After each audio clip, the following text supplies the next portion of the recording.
আসসালামু আলাইকুম রহমতুল্লাহি ওবরকাতুহু। সম্মানিত দর্শক, ডক্টর মোহাম্মদ ইউনূস সাহেব লন্ডন যাচ্ছেন। কেন যাচ্ছেন? গ্রেট ব্রিটেনের যে রাজা দ্বিতীয় চার্লস, তিনি তাকে একটি পুরস্কার দেবেন। এখন এই পুরস্কারটি ব্যক্তি মোহাম্মদ ইউনূসের জন্য নাকি অন্তর্বর্তীকালীন সরকারের প্রধান ডক্টর মোহাম্মদ ইউনূসের জন্য, তা আমরা জানি না। দ্বিতীয়ত, তিনি যদি ব্যক্তিগতভাবে এই পুরস্কারটি পেয়ে থাকেন, তাহলে ব্রিটেনের রাজপরিবার তাকে এই পুরস্কারটি কি সফলতার জন্য দিয়েছেন। গত 15 থেকে 16টি বছর ধরে তার 3-0 থিওরি, সোশ্যাল বিজনেস, সামাজিক ব্যবসা, এবং 3টি শূন্য বা 3-0 থিওরি, এটা নিয়ে তিনি সারা পৃথিবীতে ব্র্যান্ডিং করেছেন। এছাড়া গত 15, 16, 17 বছর ধরে আমরা আমাদের দেশে কিংবা বিদেশে তার এমন কোনো আবিষ্কার, এমন কোনো কর্ম, এমন কোনো সফলতা দেখিনি যা কিনা একটা পুরস্কার পাওয়ার জন্য তাকে মনোনীত করতে পারে। এখন বিষয়টা হলো, রাজাবাদশাদের ইচ্ছা, রাজা সেই মধ্যযুগে যেমন ছিল এখনও তেমন আছে। রাজার পাত্র থাকে, মিত্র থাকে, ঘোড়া থাকে, হাতি থাকে, এবং রাজার পাত্রমিত্ররা রাজাকে যেভাবে বোঝান ঠিক সেভাবে রাজা চলেন। কার গলায় পুরস্কারের মালা ঝুলবে কিংবা কার গলায় জুতোর মালা ঝুলবে, এরকম রাজাজ্ঞা যখন আসে, ধরে নেওয়া হয় রাজার পাত্রমিত্র যারা রয়েছেন তারা যাকে যেভাবে উপস্থাপন করেছেন রাজা সেভাবেই নেচেছেন। এই ব্যতিক্রম এখনো পর্যন্ত হচ্ছে না কোথাও।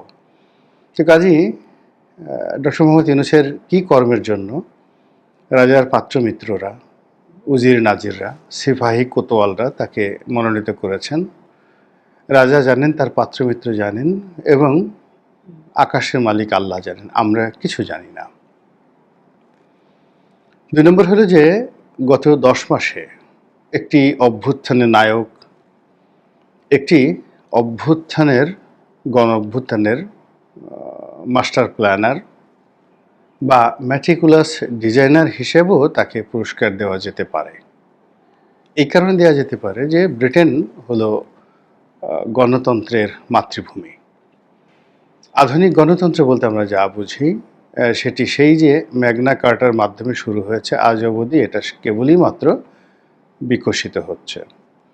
তো বাংলাদেশে গণতন্ত্র প্রতিষ্ঠা, তারপর মানুষের ভোটাধিকার প্রতিষ্ঠা, মানুষের জীবনে আইন শৃঙ্খলা থেকে শুরু করে ন্যায় বিচার প্রাপ্তি, সামাজিক নিরাপত্তা প্রদান, রাষ্ট্রীয় নিরাপত্তা প্রদান, তো এ সকল কারণে ডক্টর মোহাম্মদ ইউনূস যে দুনিয়া কাঁপানো সফলতা অর্জন করেছেন গত 10 মাসে, সারা দুনিয়া এখানে এসে গবেষণা করবে যে কিভাবে একজন 86 থেকে 87 বছর বয়স্ক মানুষ জীবনের এ প্রান্তে এসে একটি ক্ষতবিক্ষত রাষ্ট্রকে, একটি অস্থির চিত্ত জাতিকে একেবারে সুন্দরভাবে তিনি তার মিষ্টি মধুর হাসি দিয়ে বশ করে রেখেছেন। কাজেই তার এই কৌশল নিয়ে গবেষণা হতে পারে এবং তার এই সফলতা নিয়ে তিনি পুরস্কার পেতেই পারেন। এখানে ব্রিটেনের রাজার পুরস্কার তো অতি ক্ষুদ্র, এর চাইতেও আরও বড় বড় পুরস্কার যদি তাকে দেয়া হয় আমরা আশ্চর্য হব না। এনিওয়ে, আমরা যারা ক্ষুদ্র চিন্তার মানুষ বাংলাদেশে, আমরা এই সকল রাজাবাদশাকে নিয়ে বেশি চিন্তা ভাবনা করি না। তারপর বাকিংহাম প্যালেস, দ্বিতীয় চার্লস, তার স্ত্রী ক্যামেলিয়া, এসব নিয়ে আমাদের সাধারণ মানুষের অত মাথা ব্যথা নেই। রাজরাজাদের সম্পর্কে যে গল্প, ওটা মহারানী ভিক্টোরিয়া সম্পর্কে আমরা বেশি জানি বা আগ্রহ আছে ব্রিটিশ কলোনিয়াল সিস্টেমের কারণে। আর এখন যে রাজা, তার প্রথম যিনি স্ত্রী ছিলেন প্রিন্সেস ডায়ানা। তো প্রিন্সেস ডায়ানার রাজকীয় জীবন, তার অনিন্দ্য সুন্দর রাজকীয় যে ভাবমূর্তি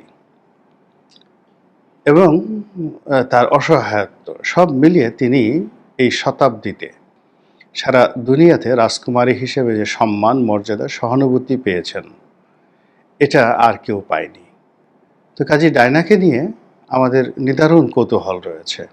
এর বাইরে আমরা ডক্টর মোহাম্মদ ইউনূস, তারেক রহমান সাহেব, শেখ হাসিনা, খালেদা জিয়া, ওনাদেরকে নিয়েই আমরা ব্যস্ত থাকি। এর বাইরে আমাদের চিন্তা যায় না। তারপরে আমাদের চিন্তা মাঝে মধ্যে হিরো আলম সাহেবকে নিয়ে হয়, আমাদের চিন্তা সান্ডা নিয়ে হয়, বোতল নিয়ে হয়, কারা সান্ডা, কারা বোতল ইত্যাদি নিয়ে আমরা ভীষণ রকম আগ্রহ প্রকাশ করি। এরপর আরও অনেক অদ্ভুত অদ্ভুত বিষয় আমাদের রয়েছে। তো সেখানে ডক্টর মোহাম্মদ ইউনূস যে রাজাবাদশাদেরকে নিয়ে কর্মকাণ্ড করেন, ওটা আমাদের অ্যান্টেনার সঙ্গে আর ওনার অ্যান্টেনার সঙ্গে এখনও সংযোগ হয়নি। আর এই সংযোগ না হওয়ার কারণে কিছু সমস্যা হচ্ছে, সেটা ওনার হচ্ছে না, আমাদের হচ্ছে। উনি তো ওনার মতো উড়ে বেড়াচ্ছেন। তো যেটা বলছিলাম যে উনি পুরস্কার আনতে ইংল্যান্ডে যাবেন, কিন্তু ওনার এই যাওয়ার ব্যয়ভার কে বহন করবেন? উনি? গ্রামীণ ব্যাংক? গ্রামীণ ফোন? নাকি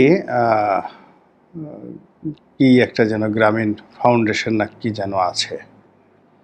তো তারা কি এই ব্যয়ভার বহন করবে, নাকি আমরা দরিদ্র দেশের সাধারণ মানুষের যে কষ্টার্জিত শ্রম, সেই শ্রমলব্ধ অর্থ আমরা যেভাবে রাজকোষে জমা দেই, এই রাজকোষের সেই বিশাল অর্থ ভাণ্ডার এখন ডক্টর মোহাম্মদ ইউনূসের করায়ত্তে।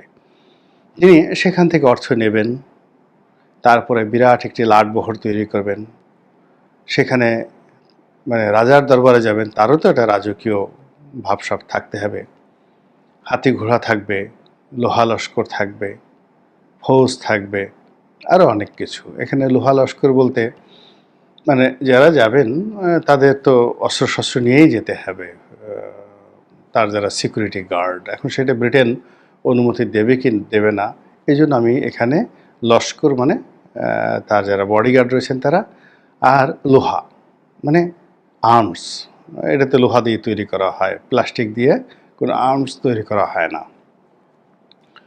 তো তিনি সেখানে যাবেন, সেই অর্থবৃত্ত নিয়েও আমরা জানি না কারা দিবে, এবং এটা নিয়ে আমাদের কোনো মাথা ব্যথাও নেই। আমরা রাজার খাজনা দেওয়াটাকে গুরুত্বপূর্ণ মনে করি। রাজা কর আরোপ করবেন, আমরা কর দেব। তারপর সে রাজা সেই কর কীভাবে মানে ব্যবহার করবে সেটা তো রাজার বিষয়। তো রাজার কাছ তো প্রজা দিয়ে হয় না, কখনোই হয় না। কিন্তু আমরা প্রজা হিসেবে যেটা আশা করি বা যেটা স্বপ্ন দেখি, সেটা হলো লন্ডনে তিনি যাবেন এবং বিএনপি যাকে আগামীর প্রধানমন্ত্রী মনে করছেন, বিএনপি এখন যারা রয়েছেন নেতৃবৃন্দ, তাদের অনেকের নিকট জনাব তারেক রহমান তার যে শ্রেষ্ঠত্ব, তার যে বীরত্ব এবং তার যে আধুনিকতা, বিএনপির অনেক নেতাকর্মী মনে করেন তিনি বিএনপির প্রতিষ্ঠাতা শহীদ প্রেসিডেন্ট জিয়াউর রহমানকেই ইতিমধ্যে ছাড়িয়ে গেছেন। খালেদা জিয়া তো প্রশ্নই আসে না, জিয়াউর রহমান সাহেবকে ছাড়িয়ে গেছেন। তো যারা তার প্রশংসা করেছেন তাদের বক্তব্য হলো যে জিয়াউর রহমান সাহেবের কাছে তো মানে কোনো আইডেল ছিল না, মডেল ছিল না। মানে জিয়াউর রহমানের পিতা জিয়াউর রহমানের মতো এরকম যোগ্যতম ছিলেন না। কিন্তু তারেক রহমানের তার আপন যোগ্যতা, তার সঙ্গে সঙ্গে তার মায়ের যোগ্যতা, তার সঙ্গে সঙ্গে তার পিতার সেই দুনিয়া কাঁপানো যে নেম অ্যান্ড ফেম, তো সব মিলিয়ে তাকে একটা অনন্য রত্ন পাথরে তৈরি করেছে, পরিণত করেছে।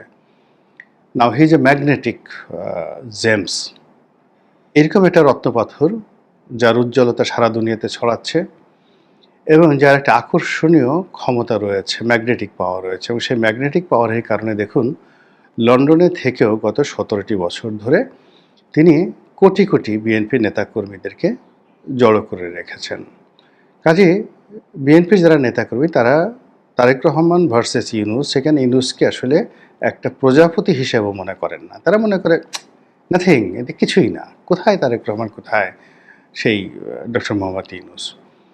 এবং বিএনপির যারা লোকজন মনে আছেন তারা মনে করেন যে ডক্টর ইউনূসের যত সমস্যা রয়েছে তার মূল হলো তিনি বিএনপিকে মূল্যায়ন করতে পারছেন না।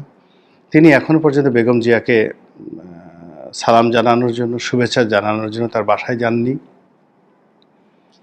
কেন তার এত অহংকার? এটা নিয়ে বিএনপির লোকজনের ভীষণ রকম ক্ষোভ। তিনি লন্ডনে তারেক রহমান সাহেবের সঙ্গে কথাবার্তা বলেছেন কিনা তাও আমরা জানি না।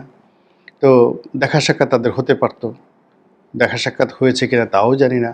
তিনি এত দেশে যাচ্ছেন, তিনি যদি এই রাষ্ট্রের প্রয়োজনে একটু তারেক রহমান সাহেবের সাথে গিয়ে দেখা করে আসতেন বা তাকে নিজে হাত ধরে নিয়ে আসছেন যে আপনি আসুন, আমার সঙ্গে চলুন, দেখি আপনাকে কে কী করে। তো সেই কাজটাও তিনি করেননি। ফলে এটা নিয়ে বিএনপির মনের মধ্যে এক ধরনের যাকে বলা হয় অশান্তি রয়েছে। তো এই অবস্থাতে ডক্টর মোহাম্মদ ইউনূস ইংল্যান্ডে যাচ্ছেন। অনেকে আন্দাজ করছেন যে তারেক রহমান সাহেবের সঙ্গে তার একটা বৈঠক হতে পারে। তা আমার বক্তব্যটা হলো যে এখানে যে পরিস্থিতি তৈরি হয়ে গেছে বিটুইন ডক্টর মোহাম্মদ ইউনূস এবং তারেক রহমান এবং BNP versus NCP, BNP versus বর্তমান সরকার। তো সেখানে আসলে এই বৈঠকটা যদি হয় ভালো কিছু হবে না, বরং আরও মারাত্মক কিছু হবে। এর কারণ হলো যে উভয়ের মধ্যেই ইতিমধ্যে ক্রোধ, ঘৃণা, অসহযোগিতা এবং একে অপরকে শত্রু মনে করার যে সকল উপসর্গ ফুটে উঠেছে, সেই সকল উপসর্গ নিয়ে একত্রে বসা ডেঞ্জারাস। প্রথম কারণ হলো দুজনের মধ্যে বয়সের পার্থক্য, একজন প্রবীণ আর একজন নবীন। তাদের চিন্তা চেতনার মধ্যে আকাশ এবং পাতাল ডিফারেন্স। ২ নম্বর হলো দুজন ব্যক্তি নিজেদেরকে শ্রেষ্ঠতর মনে করেন। তারা কেউ কাউকে ছাড় দিতে নারাজ। তারেক রহমান সাহেব, তিনি এবং তার লোকজন তারা মনে করেন আমরা শ্রেষ্ঠ, আমরা রাজনীতির পিথাগোরাস। আর ডক্টর মোহাম্মদ ইউনূস মনে করেন যে আমি সারা পৃথিবীর পিথাগোরাস। রাজনীতি, অর্থনীতি সব ক্ষেত্রে, স্পোর্টস সব ক্ষেত্রে আমি পৃথিবীর পিথাগোরাস। যেখানে বাংলাদেশে একজন ফুটবলার আছে আমিনুল। আমিনুল হলো বিএনপির একজন নেতা। তো যেখানে তারেক রহমান সাহেব আমিনুলের বন্ধুত্ব, আমিনুলের হাতের ট্রফি কিংবা আমিনুলের মাধ্যমে বাংলাদেশের ফুটবলকে উন্নত করতে চাচ্ছেন, তো সেখানে ডক্টর মোহাম্মদ ইউনূস মনে করেন যে স্পোর্টস যদি বলা হয় তো স্পোর্টসের ক্ষেত্রে তারেক রহমান সাহেব তার কাছে এখনও একেবারে একটি স্থানীয় সংগঠক, উপজেলা পর্যায়ের সংগঠন। আর অন্যদিকে তিনি হলেন রাজনীতির ম্যারাডোনা, ফুটবলের জিদান, এরপরে রোনালদো, মেসি। সারা পৃথিবীর ফুটবল বলেন, ক্রিকেট বলেন, অলিম্পিক বলেন, সমস্ত খেলাধুলা, স্পোর্টস ওয়ার্ল্ড ডক্টর মোহাম্মদ ইউনূসের নামে পাগল। তো কাজে তিনি আমিনুলের সঙ্গে বন্ধুত্ব করা, আমিনুলের সঙ্গে একত্রে চলা একজন রাষ্ট্রনায়ককে, দেশনায়ককে, সঙ্গত কারণে একজন বিশ্ব নেতা, বিশ্ব নায়ক একত্রে মানে নিজেদেরকে সমান লেভেলে তিনি মনে করবেন, এটাই স্বাভাবিক। তো সেই অবস্থায় তাদের যে বৈঠকটি, সেই বৈঠকে অনেকগুলো তিক্ততা তৈরি হবে এবং এখন যে সম্পর্ক, সেই সম্পর্কটা নষ্ট হয়ে যাবে আরও যতটুকু অবশিষ্ট রয়েছে। আবার অন্যদিকে তিনি লন্ডনে গেলেন, কিন্তু তারেক রহমান সাহেবের সঙ্গে দেখা করলেন না। এটা বিএনপির যারা লোকজন আছে তারা ভীষণ রকম ইগোতে তাদের লাগবে, তারা অপমান বোধ করবেন, ভীষণ রকম অপমান বোধ করবেন এবং তারা বিক্ষোভে ফেটে পড়বেন। এবং তাদের সেই বিক্ষোভে ফেটে পড়ার ফলে ডক্টর মোহাম্মদ ইউনূস বাংলাদেশে ঠিকমতো আসতে পারবেন কি না, এটা নিয়ে বিএনপির লোকজনের মধ্যে সন্দেহ থাকতে পারে। যে এক জনাব ইশরাক সাহেব, তিনি একাই ডক্টর মোহাম্মদ ইউনূসের গদি তছনছ করে দিয়েছেন এবং এখন পর্যন্ত টানাটানি করছেন গদি নিয়ে।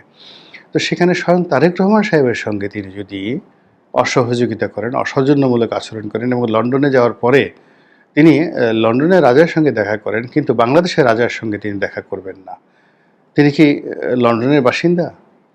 তিনি কি ভবিষ্যতে এখন লন্ডনের অন্তর্বর্তীকালীন সরকারের প্রধান? তিনি বাংলাদেশের অন্তর্বর্তীকালীন সরকারের প্রধান। সেখানে তারেক রহমানকে তো গুরুত্ব দিতেই হবে। এই ধরনের যে চিন্তা এবং চেতনা, এটা বিএনপি নেতাকর্মীদের মধ্যে আসা একেবারে স্বাভাবিক বিষয়। তো এই অবস্থাতে ডক্টর মোহাম্মদ ইউনূস লন্ডনে যাচ্ছেন। এখন সেই সফরে শেষ পর্যন্ত তিনি কি অর্জন করেন, তার যে 3-0 থিওরি এটি রাজনীতিতে এসে কিভাবে আ ফল দেয়, কিভাবে এটা বাচ্চা দেয়, ডিম থেকে তো বাচ্চা ফুটবে অবশ্যই। সেটি এখন দেখার বিষয়। মহান আল্লাহ আমাদের সবাইকে হেদায়েত দান করুন এবং হেফাজত করুন। আসসালামু আলাইকুম ওয়া রাহমাতুল্লাহি ওয়া বারাকাতুহু।